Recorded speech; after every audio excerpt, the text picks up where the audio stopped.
Bismillahirrahmanirrahim. Elhamdülillahi Rabbil alemin ve salatu ve selamu ala Resulina Muhammedin ve ala alihi ve sahbihi ecma'in.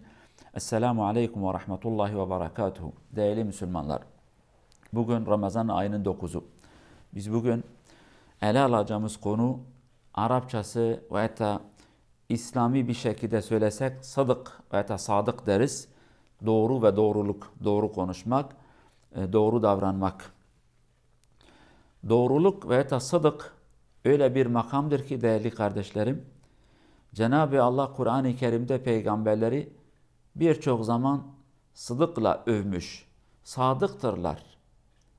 Cenab-ı Allah Kur'an-ı Kerim'de ehli imana şöyle bir emri vardır.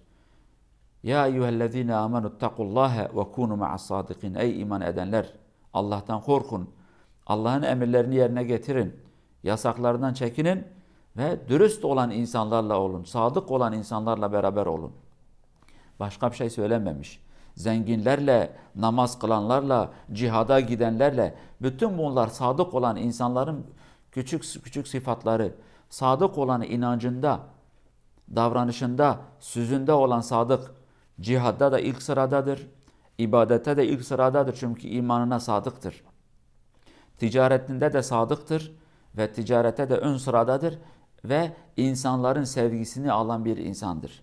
Sadık ve sıdık o kadar önemli bir makamdır ki kıyamet gününde Cenab-ı Allah diyor ki işte bugün sadık olan, dürüst olan insanların dürüstlüğü para eder.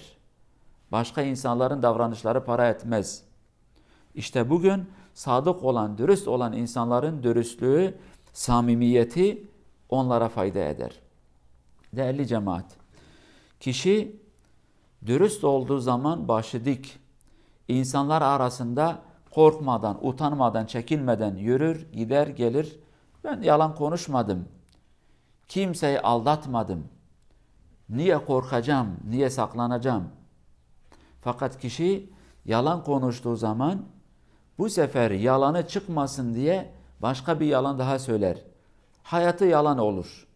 Bunu insan hayatına baktığı zaman, biz hayatımıza baktığımız zaman bu şekilde davranışları görmekteyiz. Kişi bir yalanı söyler, o yalan çıkmasın diye başka bir yalan, ikinci yalan çıkmasın diye üçüncü bir yalan, bu sefer yalan makinesi olur, tabiri caiz ise.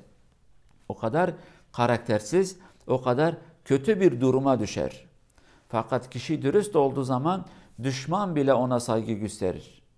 Mesela biz Müslümanlar Hazreti Muhammed'in sallallahu aleyhi ve sellem'in hayatını okurken onun şu güzel mevkifini, şu güzel davranışı ve şu güzel durumunu biz biliriz. Mekkeli müşrikler arasında as-sadık el-emin, dürüst ve güvenilir bir insandır. O şekilde bilinmişti.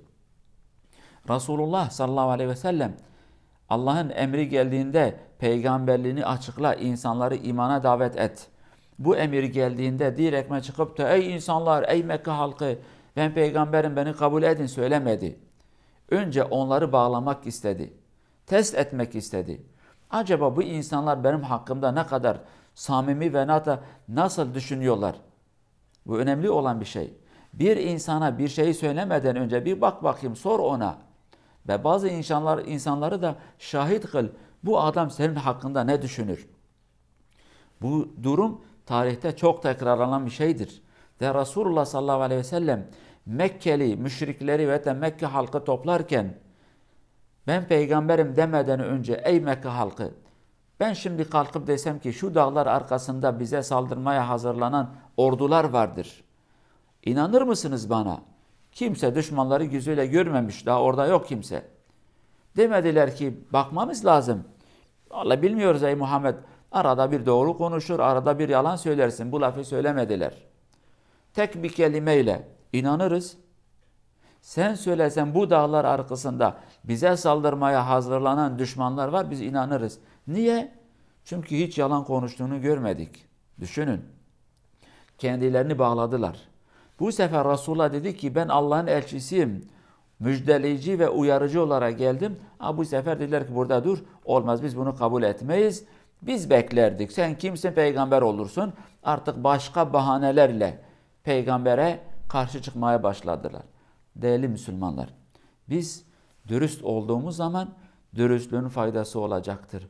Yalancı olduğumuz zaman yalancının ipi kısadır.